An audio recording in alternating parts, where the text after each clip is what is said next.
love it. This is why I love the Word of God, because it's like, man, I ain't got it hard at all. I mean, Jesus was savage. Some believed in him. We see in John 7. Some believed he is from God. Others doubted him. The same. How can thousands of people be out here believing him, and then others are saying, no, I doubt that's him. Some people watch you walking on water and say you ain't. They will see it. Some people will see you fall in love and they'll say, oh, there she goes again. Some people will see you elevating and will not even believe in you until other people believe in you. And then they'll all begin to say, oh, I knew they were going to make it. I saw somebody the other day on one of my feeds, I think it was Facebook, Gypsy something. And she was like, she tagged some of her friends. And she told her friends, she was like, man, I want to go see this woman so bad. And another girl goes, well, let me know if you're going to go. And then somebody from my past, like 7 years ago, came up underneath and said, I used to go to her church. And underneath, the other girl said, well, what do you think? And I thought, asking somebody about me from 7 years ago, especially if that person's still where they were 7 years ago. This is why you cannot allow yourself to be measured by what people in your past say about you. Because if you ain't careful, you'll get stuck and duck your head in the dirt. And you won't be who God created you to be. This is a season where you don't ask nobody what you think about that person. What you think about that person. This is a season where we figure it out on our own. There are people to this day going to counseling because of you, but you ain't that person no more. They're going to doubt you, and then there's others that are going to love you. Y'all hear me? But don't you let your life be stopped because of people that are still where they are 10 years ago, 20 years ago. Don't you dare allow the applause of the crowd to make you feel big and bad. Or don't you let the boos of the crowd make you stop. John 7 teaches us some people believed that he was God. And that the same people doubted him. Some wanted him arrested. And Jesus teaches openly and boldly, saying, anyone who is thirsty, anyone who is thirsty may come to me. Basically, what he is saying, y'all, is I got you. Come, I am bread of life. When those people are talking about you, when those people are giving their bad opinions about you, when those people are still talking about your past, it don't even matter. As long as I got your back, I will put you in the room your name ain't even in. I will bring you a love like you ain't never had before that will love your lights out. I will bring you a father to your children that don't have one. I will bring you a father to your I will bring you a brother, a sister to the one that passed away. That's what God's saying. Will fill your void. And he's saying, anyone who is thirsty, come to me. He's basically promising living water. It's a picture of the Holy Spirit bringing life from the inside out.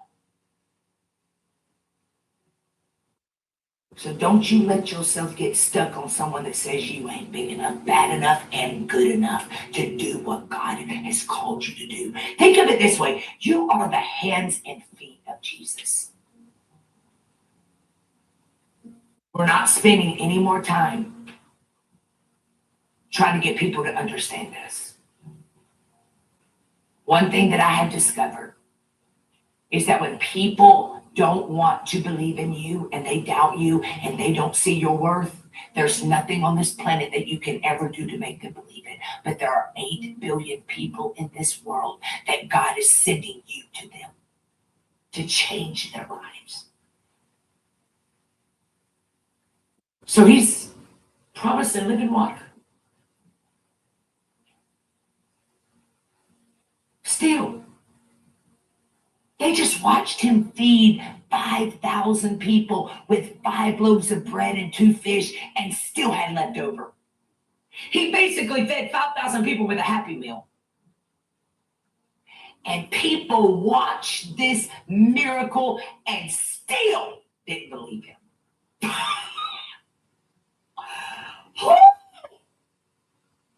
The crowd was divided. Not because Jesus is unclear, but because hearts are.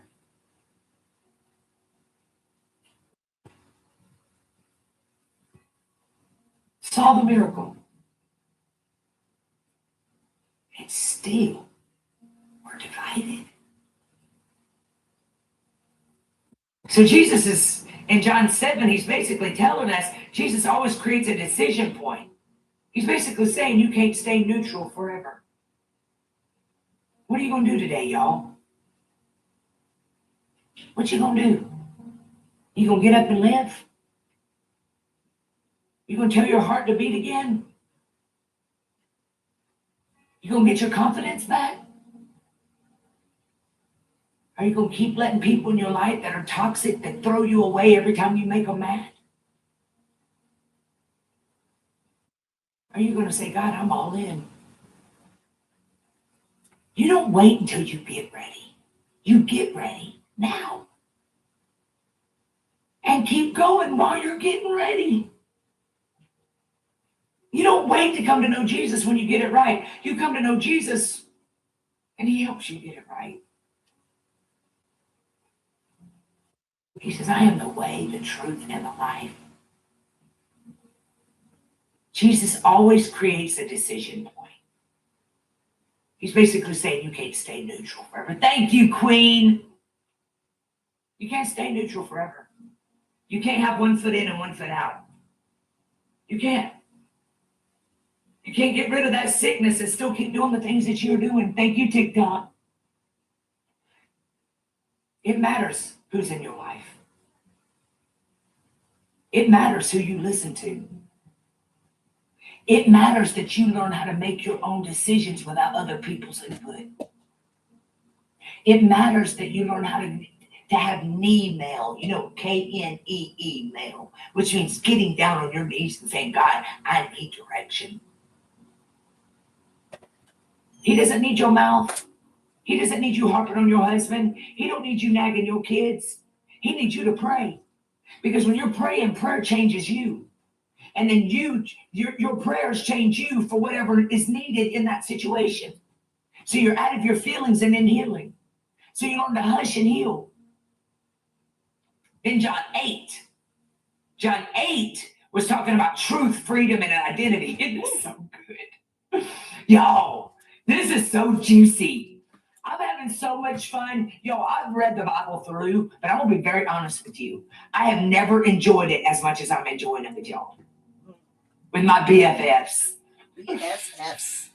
So, John 8 is talking about truth, freedom. And tonight we're going to read John 9. What? Truth, freedom, and identity. You want it? And basically, John 8 is talking about the story of a woman caught in adultery. Y'all know I preach John all the time. It's got the juiciest Bible reality series. Bible reality series. I love I preach from a place of restoration.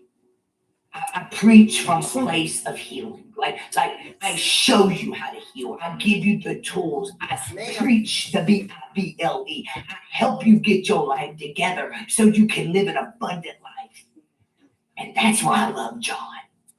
Because in John 8, y'all know I preached him before. He's talking about a woman caught in the act of adultery.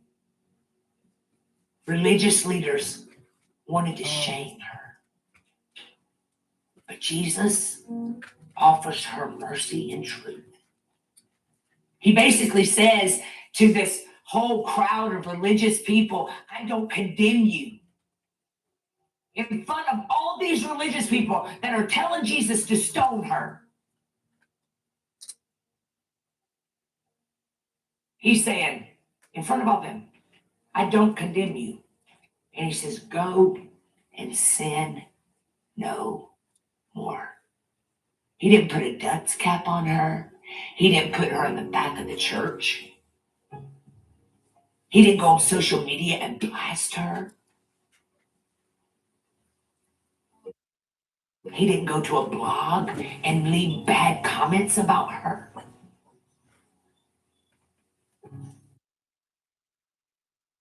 So for all of you today that maybe have been broken by church, religious people, thrown away, discarded, asked to leave a church, I'm so sorry. But you listen to me, it had to happen. It had to happen. God knew that place would never protect you. God knew that place would never see your worth and would never use you to the capacity that he wants to use you in. One thing I always say about rejection is redirection. Rejection is God's protection. He had to let them do what they did to you. Though it broke your heart and broke your spirit, him breaking your spirit saved your soul. The problem was you got in your feelings and you turned your whole back on God. Some of you, not all of you. I'm gonna be honest. When I went through my divorce, I did too. I was so mad at God, I would yell at God, "You hate me!" Until one night I realized he didn't make those choices, I did. I made those wrong choices and then wanted him to bless my mess. But why would God ever bless my mess when he knew my mess would never become unmessed? So that rejection hurt, but it really was the best thing that ever happened to you. I never asked. I never even thought about my future when I was getting married before. I never thought I would preach. I never thought that I would lead movements. I never thought that God would trust me. I never thought that God would take me from nay on bars and being a backstabber and being a gossip to now loving people is my favorite hobby on the planet. I wasn't making choices of what I'm doing now. I was making, in the moment, feel good choices to feel for a moment good. But guess what? God knew that. God knew that I was going to make all those wrong choices. And he let me. And you know what he never did? He never took his hand off me. He never took his hand off my life. Even when I didn't pray. Even when I didn't ask for his guidance. Even when I was in bars drinking and driving. Even when I was having to use liquor to numb my pain. Even when I was messy and gossipy. Even when I messed up.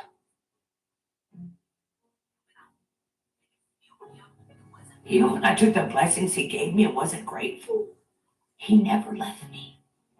He was always there. And when I didn't feel him, it wasn't because he moved, it was because I quit praying. I let religious people make me not love God like I'm supposed to. I always loved God, but he wasn't number one. I thought people had more power than God. Because why would God ever love a wretched person like me, a sinner like me? Oh. But when he got on that cross 2,000 years ago, he knew every single one of us were going to be exactly where we are. And he said, I'm going to make your mess a message. I'm going to take you from the depths of your pain and I'm going to flip the script, baby. And one day you're going to get up and you're going to realize that that rejection was my protection and you're going to begin to talk about it and you're going to talk about it from a place of healing. And then I'm going to bring all your broken pieces together and you're going to look like a big old shiny disco ball, Kim. You're going to have all these broken pieces and then I'm going to put you back together again. Not perfectly, because I don't want you to be perfect, Kim. I don't want you to be perfect because if you're perfect, there's no light that can shine through. So with all those broken, jagged pieces, I'm going to put you back together again. And you're going to walk into rooms and be prism of my glory, shining bright. That's you. That's exactly who you are. You're a disco ball. So he sees this woman, and these religious people brought her in front of God and said, stone her. And he looks at this beautiful woman and he kneels down and starts writing in the dirt in front of the religious people. he says, I don't condemn you. What? He says, go and sin no more. This woman wasn't out here being laying with people that wasn't her spouse because she was healthy. You don't just go sleep with all these different men because you like it. No, you're picking up spirits, and we're going to talk about that tonight in the inner circle. You're picking up spirits from every one of them. Mm-hmm.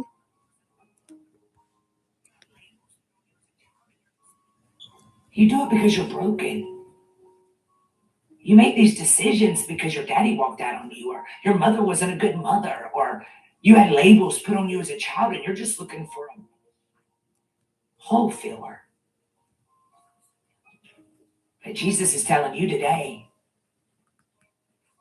I am the light of the world, and my light is shining through every one of you.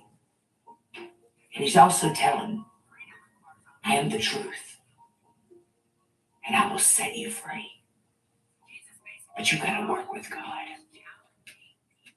He was basically saying, freedom requires honesty. God can't heal what you won't reveal.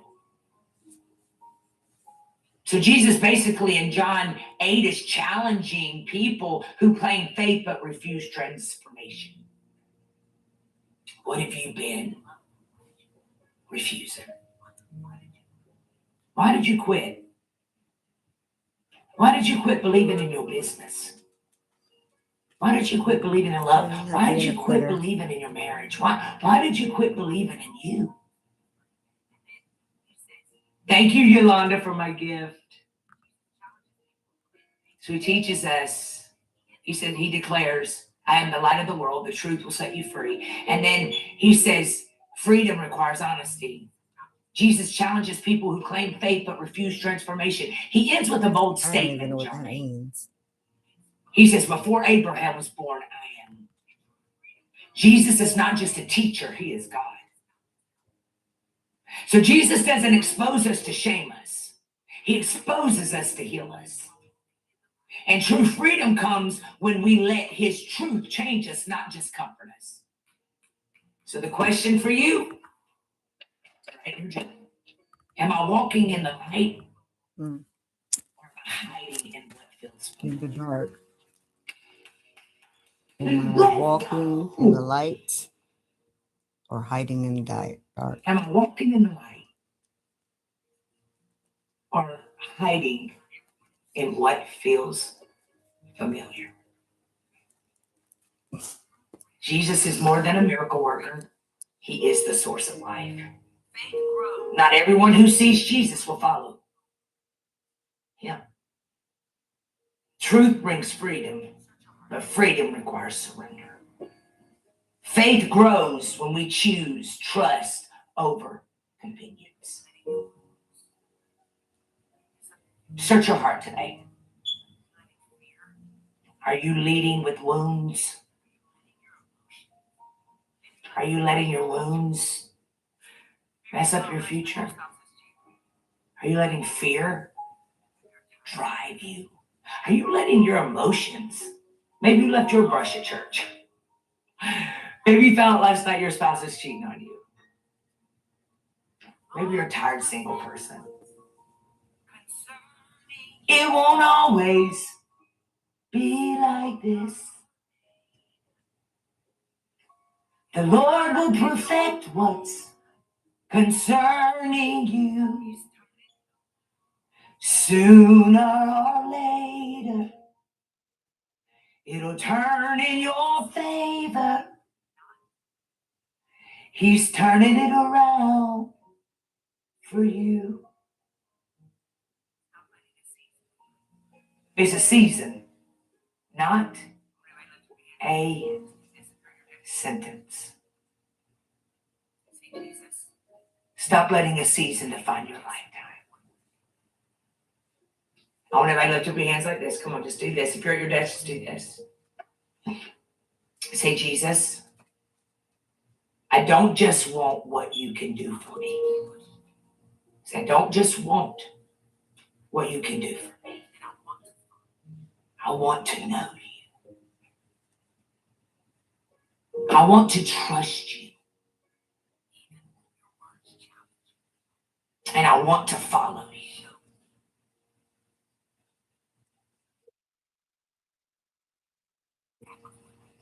Even when your words challenge me, Father, show me